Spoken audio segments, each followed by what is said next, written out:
আছিল যে একদম wonderful experience তুমি এইটা কি কৈছা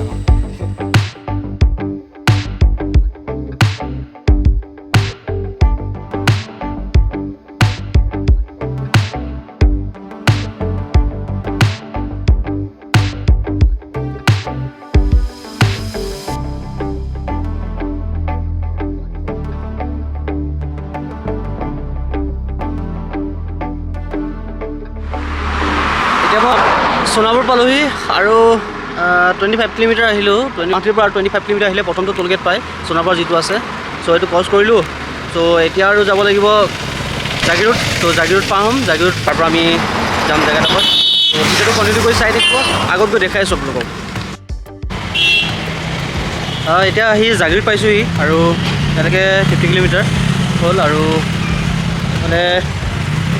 জইন হোটেল আছে এটা খাই লওঁ আৰু লগৰকেইটা পাবহি আৰু ইয়াৰ পৰা মই 10 কিলোমিটাৰমান গ'লে সেইটো অলপ আজি মেৰা নাস্তা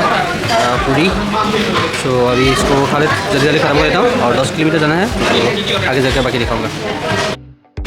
আমি এতিয়া নেলি পালোহি আৰু এইটো হ'ল নেশ্যনেল হাইৱে তো গুৱাহাটীৰ পৰা আহিলে আপোনালোকে এইফালে এতিয়া নেলি এইটো যিটো টাৰ্ণিং পইণ্ট আছে টাৰ্ণিং পইণ্ট দেখিছে আৰু ইয়াতে এটা বেনাৰ লাগি আছে এইটো ইয়াৰ পৰা আপোনাৰ 32 কিলোমিটাৰ এতিয়া বৰ্তমান চ' লগত একদম পূৰা গুৱাহাটীৰ এজন পুৰণা ফ্ৰেণ্ড আছে তেওঁ নগাঁৱৰ পৰা আহি আছিলে তো মিদু চ' আমি এতিয়া আগত বাইক ৰাখি থোৱা আছে আমি কিবা কিবি লৈ আছোঁ চ' তাত আমি হয়তো খাবলৈ একো ল'ব নাপাম গতিকে ইয়াত লৈ লৈছোঁ আগত গৈ দেখাই আছোঁ তো ভিডিঅ'টো কণ্টিনিউ কৰি থাকিব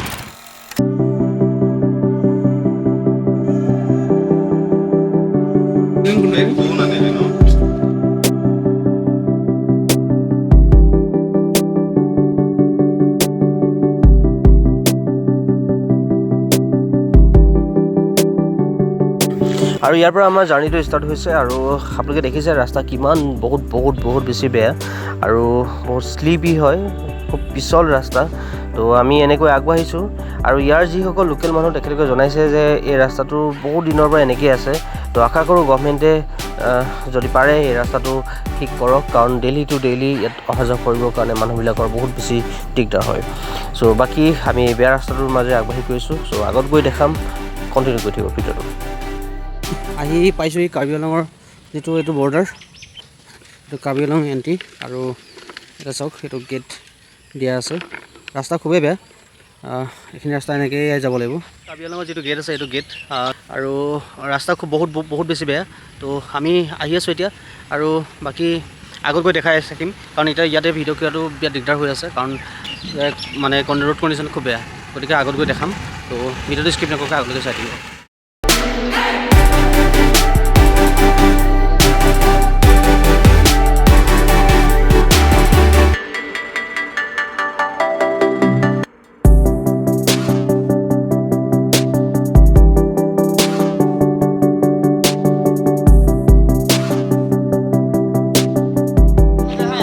আৰু আমি এতিয়া ৱেষ্ট কাৰ্বি আংলং সোমালোহি আৰু আগৰ ৰাস্তাখিনি 6 কিলোমিটাৰ বেয়া আছিলে তো এইখিনি ৰাস্তা বৰ্তমান ভালেই দেখিছোঁ চ' এজনৰ বাইকৰ ষ্টেণ্ড অলপ বেয়া হ'ল তো সেইখিনি ঠিক কৰি আছে তো সেইটো ঠিক কৰি হোৱাৰ পিছত আমি আকৌ যাম তো এতিয়া আছোঁ আমি ৱেষ্ট কাৰ্বি আংলং এইফালে চাওক আমি এইফালে যাব লাগিব টোটেলি 12খনমান বাইক আছে তো 12খনমান বাইক আমি একেলগে আহিছোঁ মই অকলে গুৱাহাটীৰ পৰা আহিছোঁ বাকী কেইজন নগাঁৱৰ পৰা আহিছে চ' আগত গৈ দেখাই আছোঁ ভিডিঅ'টো কণ্টিনিউ কৰি থাকিব এয়া আমাৰ বাইকাৰ হ'ল আৰু বাইক বেয়া হৈছিলে আৰু ঠিক হৈ গ'ল আৰু বেয়া আছিল যে ঘাট আছিল যে ষ্টেণ্ডত চিঙি গৈছিলে তো এতিয়া ঠিক হৈ গ'ল বান্ধি ল'লোঁ তো আমি এতিয়া আকৌ যাম এতিয়া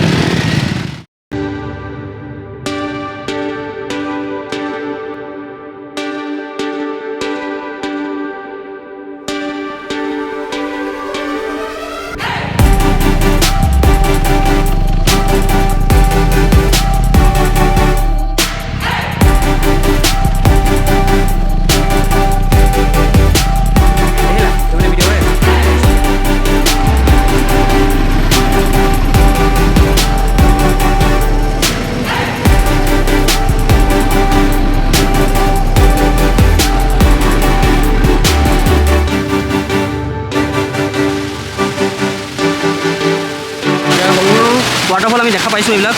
আৰু বহুত গৰম উঠিছে তো আমি ইয়াতে অলপ মজা দিলোঁ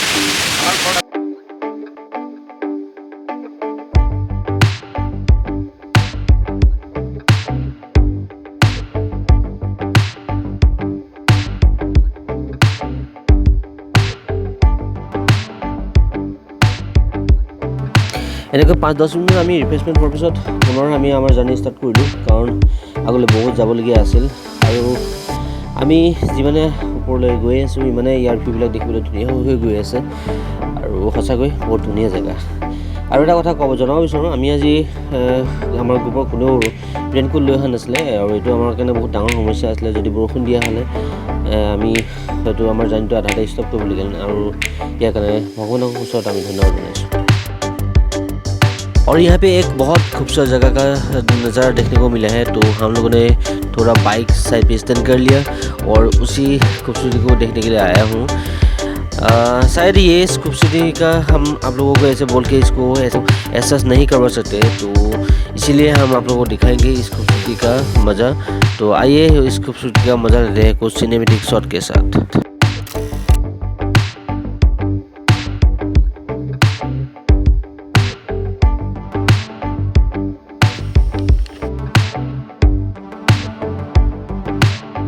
আৰু ইয়াত অলপ সময় আমি স্পেণ্ড কৰাৰ পিছত পুনৰ আমি আমাৰ জাৰ্ণিটো কণ্টিনিউ কৰিলোঁ, আৰু আমাৰ লগত যিবিলাক বাইক আহিছিলে এইবিলাক প্ৰায় আগত গুচি গৈছে,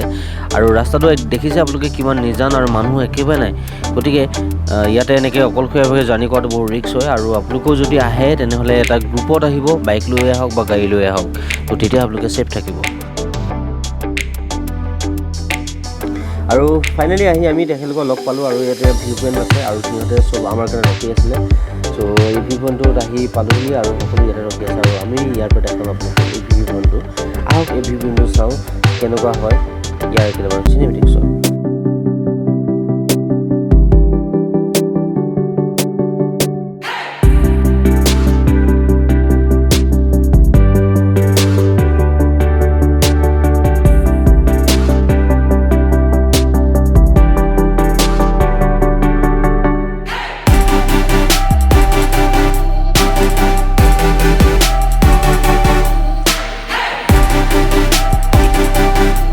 আৰু এটা দীঘলীয়া বিৰতিৰ অন্তত আমি পুনৰ আমাৰ জাৰ্ণিটো ষ্টাৰ্ট কৰিলোঁ,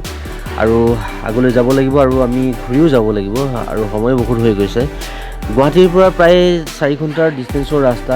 এই ঠাইলৈ আহিবলৈ, আৰু আমি ফাইনেলি আহি পাইছোঁ এই ঠাইখিনি। উমচুই এইটো হ'ল চাৰিআলি, আৰু এই চাৰিআলিটোৰ পৰা আৰু 7 কিলোমিটাৰ আগুৱাই যাব লাগিব আমি আগলৈ, আৰু আগুৱাই গ'লে আমি উমচুই সেই ভিলেজখন পাম, অৰ্থাৎ অসমৰ এখন ক্লিনেষ্ট ভিলেজ। চ' দেৰি নকৰি আমি আগুৱাই যাওঁ, আৰু আগুৱাই গৈ আপোনালোকক দেখাম সেই অসমৰ ক্লিনেষ্ট ভিলেজখন। চ' আগবাঢ়ি যাওঁ আহক বাকী থকা আগৰ সেই জাৰ্ণিখিনিলৈ।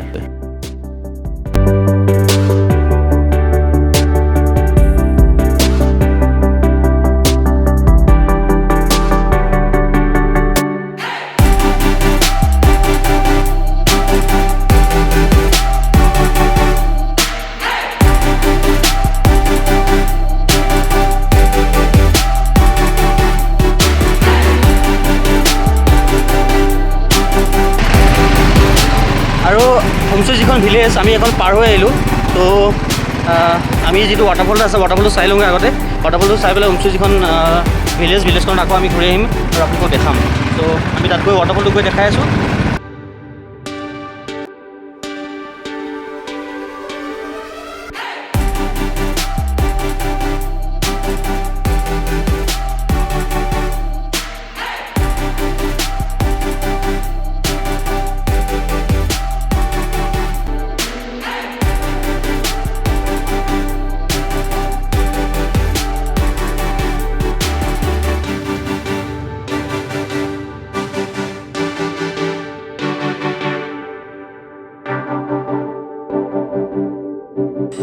আৰু আমি এতিয়া আহি পাইছোঁ যিটো 11 ষ্টেপ ৱাটাৰফল আছে, ৱাটাৰফল পাইছোঁ। আমাৰ ছাৰহেঁত একদম পূৰা গুচি গ'ল আগত, তো আগৰ পৰা ঘূৰাই আনিছোঁ। আৰু এইফালে আছে ইয়াতে, আমি এইটো চাম। এইটো চোৱাৰ পিছত আগত আৰু এটা আছে ৱাটাৰফল, সেইটো আমি এৰি থৈ আহিলোঁ, সেইটো আমি দেখাম। আৰু যিখন ক্লিনেষ্ট ভিলেজ, তো অসমৰ আটাইতকৈ ক্লিনেষ্ট ভিলেজ, তো আমি তাতো যাম, আৰু তাত গৈ সেইখনো দেখাম আপোনালোকক, ঠিক আছে। তো বাকী আমাৰ লগৰকেইটা অহালৈকে আমি ৱেইট কৰোঁ, তাৰপিছত আমি তলত যাম। তোমাৰ ঘৰ ইয়াতে নে? ক'ত? লখিমপুৰ। কি নাম তোমাৰ?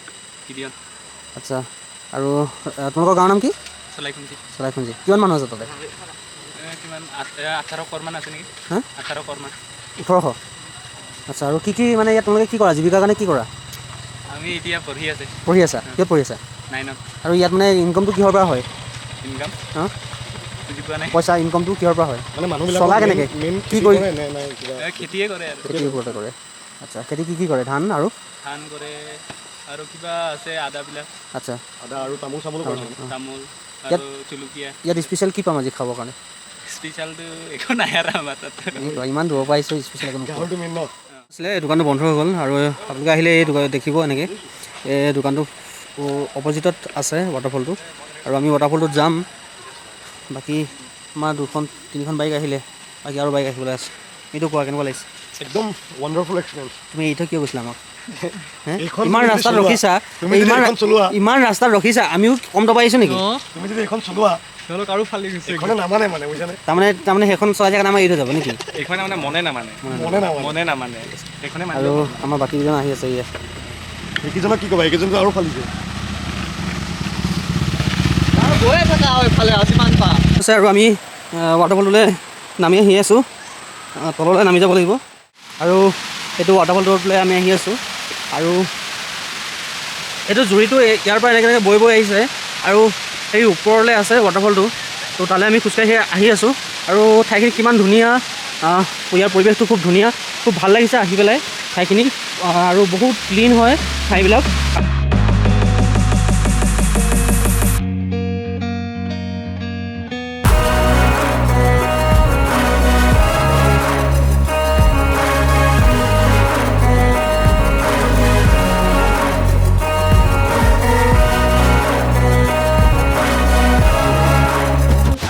ৱাটাৰফলটোৰ একেবাৰে ওচৰত আছোঁ এইটো দেখিছে আপোনালোকে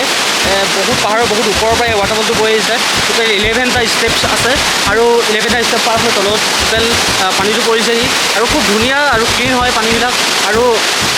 খুব ভাল লাগিছে আৰু ইয়াৰ চাৰিওফালে পৰিৱেশটো ইমান ধুনীয়া পূৰা কমপ্লিটলি এখন ডাঠ অৰণ্য হয় আৰু গ্ৰীণি হয় আৰু খুব ভাল লাগিছে ইয়াত আহি একদম মানে এটা ফুলনেছ এটা ঠাণ্ডা পৰিৱেশ আৰু এটা ৱাইল্ড লাইফ এক্সপিৰিয়েঞ্চ খুব ধুনীয়া লাগিছে এইটো হ'ল 11 ষ্টেপ ৱাটাৰফল আৰু এইটো ষ্টেপৰ পিছত আমি আৰু এটা জেগাত যাম য'ত এটা ইয়াতকৈ ডাঙৰ এটা ৱাটাৰফল আছে বুলি কৈছে ত' সেইটো ৱাটাৰফল দেখাম তাৰপিছত আমি যাম অসমৰ আটাইতকৈ মানে ক্লিনেষ্ট যিখন ভিলেজ অৰ্থাৎ আটাইতকৈ পৰিষ্কাৰ গাঁও সেই গাঁওখন দেখাম আপোনালোকক ত' তাৰ লগতে কেইটামান মই শ্বট দেখাই আছোঁ এই ৱাটাৰফলটো আহক ৱাটাৰফলৰ শ্বট কেইটামান চিনেমেটিক শ্বট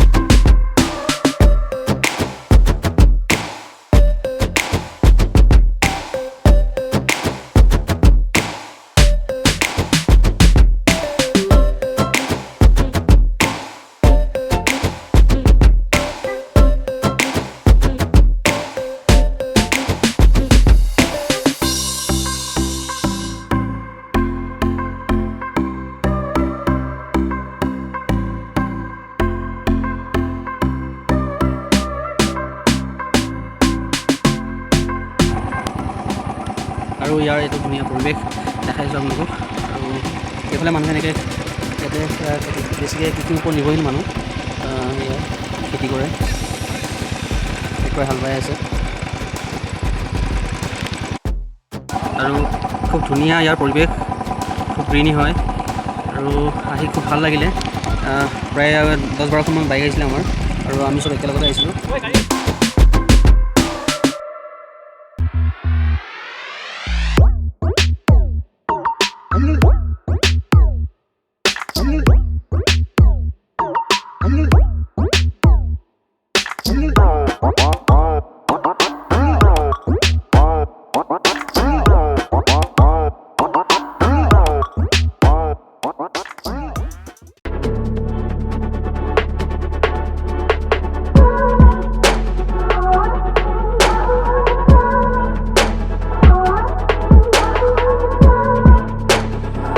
আৰু এইখনে হ'ল অসমৰ আটাইতকৈ ক্লিন আটাইতকৈ পৰিষ্কাৰ গাঁওখন আৰু ইয়াৰ যিবিলাক গাঁৱৰ মানে যিবিলাক বাউণ্ডেৰী ৱাল আছে এইবিলাক বাঁহেৰে নিৰ্মিত আৰু খুব ধুনীয়াকৈ সঁচাকৈ বহুত ক্লিন হয় গাঁওখন আৰু খুব ধুনীয়া পৰিষ্কাৰ পৰিচ্ছন্ন আৰু আহি খুব ভাল লাগিলে আগলৈ এখন গাঁও আছে जो गाँव है ना इसमें अभी कितना आदमी 200 घर है 200 घर है और यहाँ पे लोग क्या करते हैं इसको जीविका के लिए काम काम करता है, खेत करते हैं और नौकरी भी करता है और हाँ কিছুমান জব करता है। জব কৰে আপুনি অসমীয়া জানে ন हाँ জানো। অ'কে আৰু ইয়াতে স্কুল কলেজ কেনেকুৱা স্কুল আছে, হাই স্কুল আছে, এমই স্কুল আছে, এলপি স্কুল আছে আৰু কলেজ আছে, কলেজ আছে, কলেজ আছে ন ডন বস্কো আছে ন ছেকেণ্ডাৰী ডন বস্কো কোনফালে যায় এইফালে যায় ন আৰু এইফালে ডন বস্কোলৈ যায় যোৱাৰ ৰাস্তা চ' এইখনে হ'ল অসমৰ আটাইতকৈ ক্লিনেষ্ট ভিলেজখন ত' এয়া দেখালোঁ আপোনালোকে আহিব ঠাইখিনি খুব ভাল প্ৰথম অৱস্থাৰ ৰাস্তাখিনি অলপ বেয়া ত' আমি এতিয়া উভতি যাম ইয়াৰ পৰা